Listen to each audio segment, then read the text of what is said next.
Manhattan Project ni adalah projek untuk mencipta bom atom pertama dunia.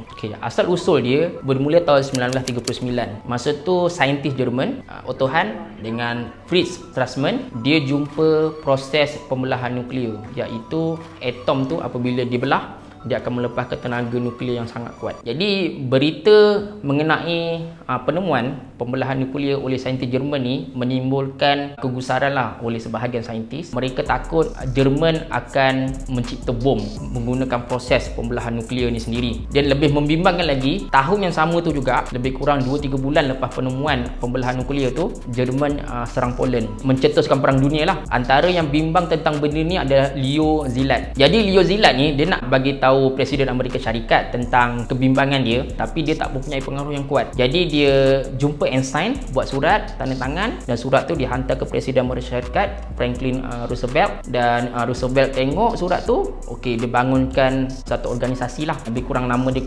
Uranium Committee. Komiti ni terdiri daripada saintis dan engineer lah.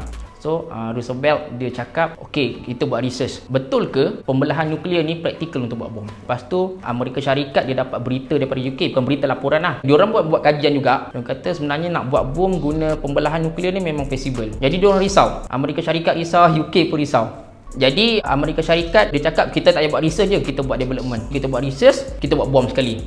Masa tu organisasi nak buat bom ni belum Manhattan Project lagi tau. Organisasi nak buat bom ni diketuai oleh Vannevar Bush. Vannevar Bush ni dia saintis dengan engineer. Lepas tu bila dia tengok resources US ni tak cukup untuk buat research dengan development bom, tak cukup. So kena melibatkan tentera. Jadi Manhattan Project dia ditubuhkan tahun 1942. So daripada tahun 1939 sampai 1942 tu, banyak universiti dekat Amerika Syarikat laju buat kerja tentang nuklear. Pada masa yang sama, Enrico Fermi dengan Leo Szilard tadi tu, diorang cuba nak mantapkan reaktor. So nak buat bom ni kena ada reaktor lah, nuklear reaktor. So secara officialnya Manhattan Project dibangunkan tahun 1942, diketuai oleh Leslie Groves. Banyak tempat telah dibangunkan untuk fokus pada projek ni. Dekat Chicago diorang buat reaktor. Dekat Los Alamos, New Mexico, diorang memang design buat bom. Ada dekat Utah, bawah tu diorang melombong uranium. Dekat universiti diorang buat research pasal nuklear ke apa semua kan. So maklumat-maklumat ni diorang bagi dekat Los Alamos untuk buat bom tu sendiri. Dekat Los Alamos, dia punya pengarahnya Robert Oppenheimer.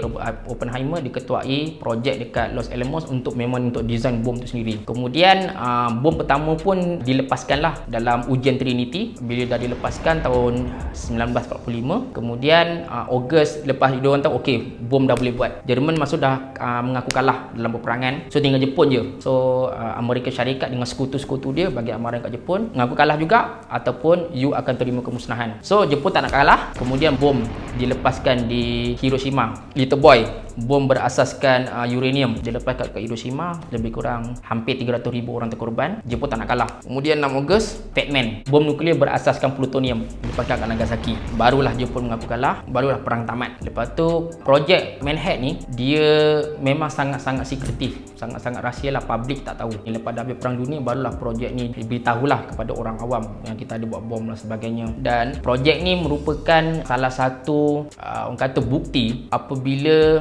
kerajaan bersungguh-sungguh menyalurkan support untuk projek sains, kita akan dapat teknologi yang sangat berkuasa. Daripada hasil projek buat bom atom ni, kita dapat tenaga nuklear lah. Tenaga nuklear yang digunakan bukan sahaja boleh membawa kemusnahan, tapi juga dapat bagi tenaga kepada kita. Dapat menjana tenaga yang lebih banyak dan lebih bersih. Projek Manhattan ni menerima pelbagai reaction lah. Ada orang yang pandang projek ni sebagai benda yang negatif, ada yang pandang positif, ada yang perasaan yang bercampur bau. Even Einstein pun dia pernah rasa, rasa ralat sebab dia pernah tanda tangan untuk gesa Presiden Amerika Syarikat untuk buat bom masa tu. Tapi Einstein masa tu pun, Einstein fikir apa tau, kalau Jerman menang, habislah manusia, ramai orang kena bunuh, sains tak berkembang bebas. Projek tu bermula perlumbaan lah untuk buat bom tu.